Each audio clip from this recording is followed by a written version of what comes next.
Hello students, class 10th Hindi medium exercise 4.3 चल रही थी और उसका फर्स्ट क्वेश्चन कंप्लीट हो गया था। इसके चारों के चारों पार्ट अपन किए थे और उससे मिलते हुए 3 उदाहरण भी अपन ने किए थे। उम्मीद करता हूँ कि वो आपने कर लिए होंगे। अब आप आगे बढ़ते हैं 4.3 एक्सरसाइज का क्वेश्चन नंबर 2। कहता है उपरयुक्त प्रश्न 1 में दिए गए द्विघात समीकरणों के मूल द्विघाती सूत्र का उपयोग करके ज्ञात कीजिए। मतलब पहले क्वेश्चन में भी आपने मूल ही ज्ञात किए थे, पर अब भी आपको मूल ही ज्ञात करने हैं, पर आपको तरीका बदल देना है। आपको द्विघाती सूत्र से मूल ज्ञात करने हैं। तो इसका मतलब आपको ये चीज समझनी पड़ेगी। मूल मतलब जिसको अपन शून्य बोलते हैं, जीरोज इंग्लिश में बोलते हैं, फैक्टर बोलते हैं, उसको ज्ञात करने के कई तरीके हमारे सामने आए हैं। जैसे कि इसी एक्सरसाइज में पहला सवाल हमने किया था पूर्ण वर्ग बनाने की विधि, उससे भी हमने मूल ज्ञात किए। अब सुन रहे हम द्विघाती सूत्र द्वारा, मतलब एक ऐसा सूत्र भी होता है जिसका नाम द्विघाती होता है।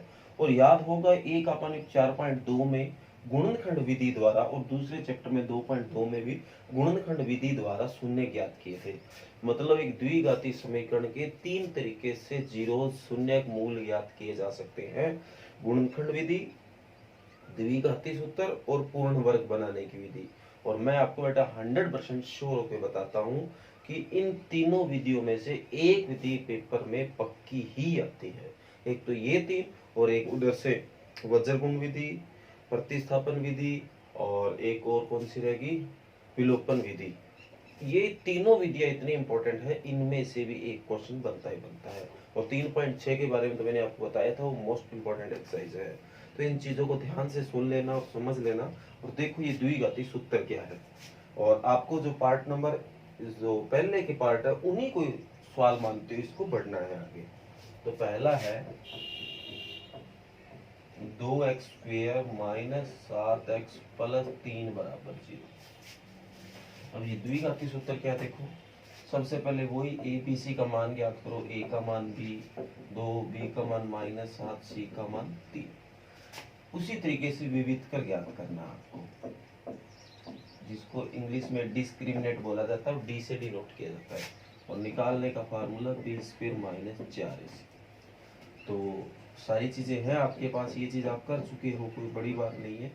और a की वैल्यू 2, c की वैल्यू 3। तो -7 का स्क्वायर 49, 4 दूनी 8, 8 3 24। तो क्या बच गया 25। याद रहे उस दिन की तरह भी ये वैल्यू 0 आए तो चल जाएगा, 0 से बड़ा प्लस का है तो चल जाएगा। अगर माइनस का आ जाए तो कहते ना इसके मूल नहीं ज्ञात किए जा सकते। अब आगे कैसे करने, मूल ज्ञात करने का, इससे तो ये पता चला है कि मूल ज्ञात किए जा सकते हैं। मूल क्या है वो अभी तक नहीं पता। तो मूल ज्ञात करने का द्विघाती सूत्र का एक फार्मूला है -b प्लस माइनस √d बटा 2a। ये सारे के सारे मूल ज्ञात करने का ये आपका फार्मूला है। देखो ये सारी वैल्यू है आपके पास। ये मूल मतलब x की वैल्यू निकल रही है, या x भी आप लिख सकते हो। तो b की -7 प्लस माइनस √d 2 की जगह 25, ये d का मान निकला जो भी निकाला हमने, बटे में 2a की जगह 2। तो प्लस का 7 हो गया, प्लस माइनस 25 का वर्गमूल 5 बटे में 2 दूनी 4, ये x का मान ज्ञात हुआ। अब यहाँ प्लस माइनस है तो एक बार प्लस लेने पर और एक बार माइनस लेने पर, तो x बराबर 7 प्लस 5 लिया बटा 4, 7 और 5 12 बटा 4, तो कितना आ गया 3। इसी तरह एक बार माइनस लिया, 7 माइनस 5 बटा 4, 7 में से 5 गया 2 बटा 4, तो x बराबर 1 बटा 2। तो ये आपका पार्ट नंबर 1 हो गया है। और अगर आपको याद है तो जब हमने पहला पार्ट किया था पहले सम का, तब भी यही आंसर आए थे। तो आंसर सेम आने में जरूरी है, क्योंकि फार्मूला बदल गया तो उसके मूल थोड़ी बदलेंगे। तो ये भी सेम आने जरूरी है। तो उम्मीद करता हूँ कि इतना कोई मुश्किल नहीं है। ये जो भी आपने आज किया है वो द्विघाती सूत्र है। कल को पेपर में आ जाए द्विघाती सूत्र का उपयोग करके मूल ज्ञात करें, तो इस तरीके से आपको ये काम करना है। कई फार्मूला में यहाँ आपको b² माइनस 4ac भी नजर आएगा, क्योंकि वो भी तो d का ही मान है। चाहे ये लिख दो चाहे ये लिख दो, दोनों तो बराबर है। तो वो आप ये ना समझना कि सर वहां तो कोई फार्मूला और लिखा हुआ था, आप यहाँ d लिख रहे हैं, वो एक ही बात है। तो ये आपके सामने फर्स्ट पार्ट।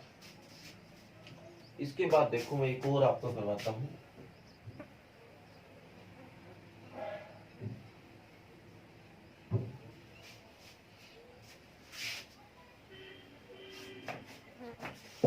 तीसरा पार्ट है 4x², 4√3x प्लस 3 बराबर 0। ये तीसरा पार्ट है। तो a की वैल्यू 4 है, b की वैल्यू 4√3 है और c की वैल्यू 3 है।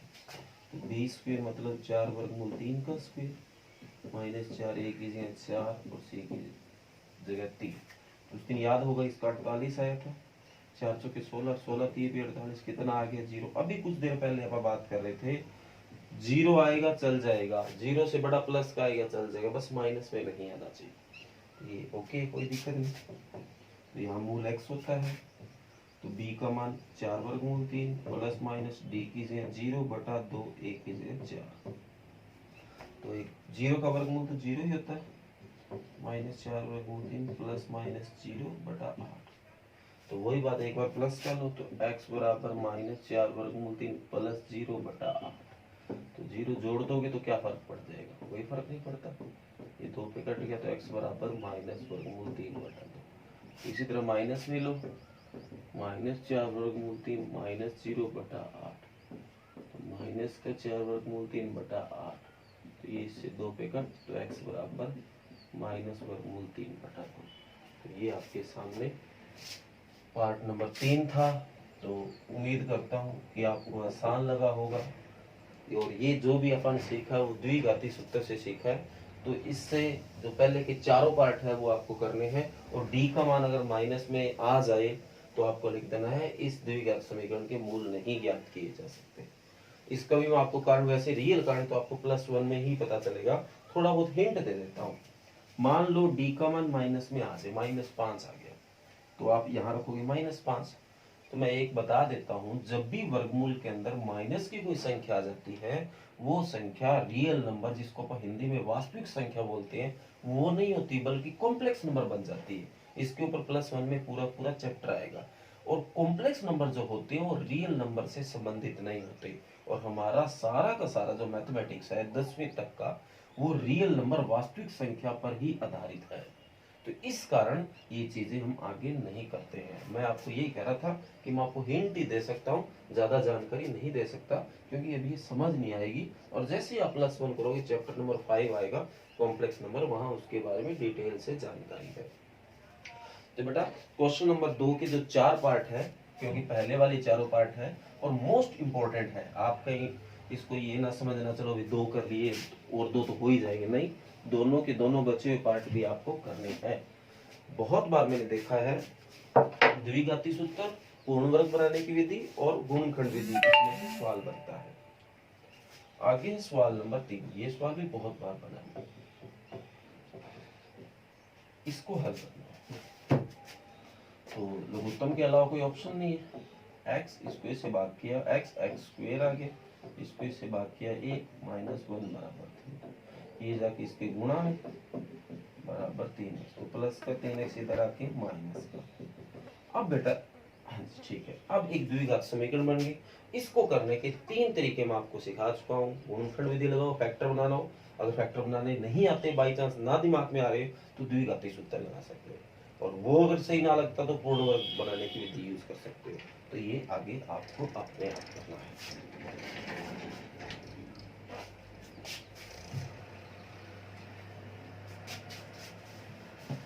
इसके बाद जो सवाल नंबर तीसरे का दूसरा भाग है, वो क्वेश्चन नंबर 4 की तरह होगा। तो मैं आपको 4 करवा रहा हूँ ताकि इस बहाने तीसरे का दूसरा भी निकल जाए। तो ध्यान से देखना, कहते हैं 3 वर्ष पूर्व रहमान की आयु का व्युत्क्रम और अब से 5 वर्ष पश्चात की आयु का व्युत्क्रम का योग 1/3 है। बेटा रहमान नाम का कोई बच्चा है, उसकी कहते हैं 3 साल पुरानी एज निकाले और उसका व्युत्क्रम, व्युत्क्रम मतलब उल्टा, और एक अब से 5 वर्ष बाद उसकी आयु निकाले और उसका व्युत्क्रम, और दोनों का अगर योग करें तो 1/3 होता है। तो उसकी वर्तमान आयु ज्ञात कीजिए। तो देखो, मान लेते हैं, माना रहमान की वर्तमान आयु 3 वर्ष पूर्व रहमान की आयु, आज अगर x है तो 3 वर्ष पूर्व कितनी हो जाएगी x माइनस 3, 3 कम हो जाएगी। आज अगर मेरी उम्र 30 है, 3 साल पहले 27 थी, 3 कम हो गई। अब इसका व्युत्क्रम उल्टा होता है 1/x माइनस 3। इसी तरह 5 वर्ष बाद मेहमान की आयु, अगर आज x है तो 5 साल बाद 5 ज्यादा हो जाएगी, x प्लस 5 वर्ष। अब इसका भी व्युत्क्रम उल्टा होगा 1/x प्लस 5। अब आगे प्रश्नानुसार दोनों व्युत्क्रमों का जोड़ 1/3 है। 1/x minus 3 plus 1/x plus 5 बराबर 1/3। अब आप एक बार तीसरे के दूसरे पे नजर मारो, दोनों की स्टेटमेंट है वो कुल मिला के एक जैसी हो गई है। तो अब आप आगे जानती हो क्या करना होता है। तो x माइनस 3 और x प्लस 5 दो हमारे लघुत्तम आ गए, इसमें से बाकी कट x प्लस 5 बचा। इसी तरह इसमें से बाकी x माइनस 3 बचा बराबर 1/3। तो गुणा कर लेते हैं, या तो देख लेता हूँ नीचे जगह है क्या, एक सेकेंड। ठीक है, तो एलसीएम लो। एलसीएम तो लिया ही पड़ा है, x और x 2x होंगे, 5 में से 3 गया 2, नीचे गुणा कर लेते हैं। x square 5x minus 3x minus 15 बराबर 1/3। थोड़ा और सोलव करते हैं। 2x प्लस 2 अपना पड़ा है, बटे में x स्क्वायर पड़ा है, 5x में से 3x गया 2x माइनस 15 बराबर 1/3। तो आर पार गुणा, इसकी 1 से करेंगे x square plus 2x minus 15, ये तो पड़ा है। 3 से इसके क्या 6x प्लस 6, कुछ बचे 3 की वजह 1 नंबर से कर देते हो, गलत है। 3 इन दोनों के गुणा में जाएगा, तो ये बात ध्यान रखना। तो x square plus 2x minus 15 minus 6x और प्लस का 6 के माइनस का 6। तो एक्स स्क्वायर पड़ा है प्लस का 2x और माइनस का 6x माइनस का 4x माइनस 15 और माइनस 6 माइनस 21 बराबर 0। फिर द्विघाती समीकरण आ गई। अब आपको मैंने 3 तरीके बता दिए हैं, तो मैं इसके गुणनखंड बता देता हूँ। जोड़ करे तो -4 आए और गुणा करे तो -21। तो -7 प्लस 4 जोड़ा, सॉरी माइनस प्लस, जोड़ा तो -4 और गुणा किया तो -21। तो ये इसके गुणनखंड है। आगे आप समझदार कर ही लोगे। ओके, इसके बाद सवाल नंबर 5 है, ध्यान से देखो। कहता है एक क्लास टेस्ट में शेफाली के गणित और अंग्रेजी में प्राप्त किए गए अंकों का योग 30 है। कोई क्लास में टेस्ट हुआ, उसमें शेफाली नाम की बच्ची है, उसने गणित और अंग्रेजी दोनों में मिला के 30 नंबर लिए हैं। आगे बोला यदि उसको गणित में 2 अंक अधिक और अंग्रेजी में 3 अंक कम मिले होते, अगर गणित में 2 बढ़ जाते और अंग्रेजी में 3 उसके कट जाते, तो उन्हीं अंकों के आप गुणा करते तो वो 210 बनता। तो हमें ये ज्ञात करने उसने दोनों विषयों में कितने अंक प्राप्त अलग अलग। तो मान लेते हैं, माना शेफाली को गणित में प्राप्त अंक, गणित में अंक उसको x मिले। इसी तरह से शेफाली को अंग्रेजी में, दोनों का जोड़ 30 है। एक दिन पहले भी सवाल आया था, दो संख्याओं का जोड़ 27 था, तो अपा ने 27 माइनस एक्स माना था, तो क्या 30 माइनस एक्स। दोनों का जोड़ करके देखो, x से x कट जाएगा, 30 आ जाएगा। यदि उसे गणित में 2 अंक अधिक मिले तो अंक, तो उसके अंक कितने हो जाएंगे। अब गणित में नॉर्मल x है, 2 अधिक मिलेंगे तो x प्लस 2 हो जाएगा। इसी तरह अंग्रेजी में 3 अंक कम मिले, 3 अंक कम मिले तो 30 माइनस एक्स, तो कम मिला तो 3 कम कर दो, 27, 30 में से 3 गया माइनस एक्स। अब दोनों की गुणा 210 है। प्रश्नानुसार x प्लस 2 और 27 माइनस एक्स की गुणा करोगे कितना आ जाएगा 210। तो x की 27 की गुणा 27 एक्स x की माइनस एक्स से गुणा माइनस एक्स स्क्वायर, 2 की 27 से 54 और 2 की माइनस एक्स से माइनस 2x और प्लस का 210 इधर आके माइनस का, तो माइनस एक्स फिर आगे पड़ा है भाई, 27x में से 2x गया 25x प्लस का 54 और माइनस का 210 है, तो क्या बचेगा माइनस का 156 तो माइनस कॉमन लिया तो ये प्लस, ये माइनस और ये प्लस। फिर एक द्विघाती समीकरण आगे आगे क्या करने, इसके गुणनखंड बना लो, वो दिमाग में ना आए तो पूर्ण वर्ग विधि कर लो, वो ना आए तो द्विघाती कर लो। अगर गुणनखंड की बात करें तो इसके -13 और -12 होंगे, जो कि आप आगे कर सकते हैं। ओके, तो ये आपका क्वेश्चन नंबर 5 था। अगर आप इसको देखें तो 4 2 6 और 2 8 क्वेश्चन होते हैं, एक क्वेश्चन होता है, क्योंकि ये सारे के सारे जो क्वेश्चन आज अपन किए हैं वो मोस्ट इम्पोर्टेंट क्वेश्चन है, तो इनको जल्दबाजी में जल्दी जल्दी करके टाइम नहीं खराब करना, मतलब पूरा डिटेल से जी लगा के इस एक्सरसाइज को कर लोगे तो कम से कम 6 नंबर का काम आप पक्का कर लोगे। एक आयताकार खेत का विकर्ण उसकी छोटी भुजा से 60 मीटर अधिक लंबा है। एक आयताकार कोई खेत है, उसकी सबसे छोटी भुजा से जो इसका जो विकर्ण होगा वो 60 ज्यादा है। यदि बड़ी भुजा छोटी भुजा से 30 मीटर अधिक हो तो खेत की भुजाएं ज्ञात करो। ये सवाल बहुत बार आया, मैं यूं कहूं पिछले 11-12 सालों में मैंने इसको कम से कम 7-8 बार पेपर में देखा, तो मैं गलत नहीं बोल रहा। सबसे ज्यादा जो बात चल रही है वो छोटी भुजा पे चल रही है, तो छोटी भुजा ये और ये छोटी है क्योंकि बराबर हो गया है, इससे जो बड़ी भुजा वो 30 ज्यादा है और जो विकर्ण है वो इससे 60 ज्यादा है। तो समझ तो आ गया आपको। तो मान लो, माना आयत की छोटी भुजा x, बड़ी 30 ज्यादा x + 30, विकर्ण जो 60 ज्यादा है तो x + 60। अगर आप ध्यान से देख रहे हो तो यहाँ पाइथागोरस लग सकता है, क्योंकि ये इसमें आयत में 90 का कोण बनता है और ये एक त्रिभुज है, तो त्रिभुज ABC में पाइथागोरस प्रमेय द्वारा।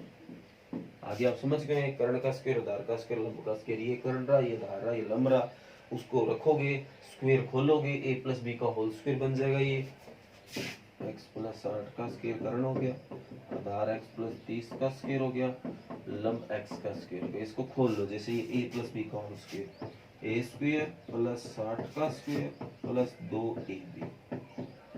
इसी तरह ये भी a² + b² + 2ab + x²। तो इसको आप हल कर लेना, एक द्विघाती समीकरण बनेगी, आगे उसके गुणनखंड ज्ञात कर लेना। और अगर आपसे ना हो तो कमेंट कर देना, क्योंकि मोस्ट इंपॉर्टेंट क्वेश्चन है, छोड़ मत देना। तो ये आज आपको क्वेश्चन नंबर 6 तक करके लाने हैं। उदाहरण मैं आज आपको नहीं दे रहा हूँ, क्योंकि आज जो आपको वर्क मिला है वो मोस्ट इंपॉर्टेंट है, आप इसी पे फोकस करें। ये जो 9 सवाल किए हैं अभी तक आपने, हो सकता है कि आपको इनमें से भी एक पेपर में क्वेश्चन मिल जाए, तो इसीलिए आज ये 9, पहले के 4 पार्ट, तीसरे के 2 पार्ट 6 और उसके बाद 3 क्वेश्चन, चौथा, पांचवा, छठा, ये 9 ही क्वेश्चन आपको करके लेके आने हैं। Okay, thank you.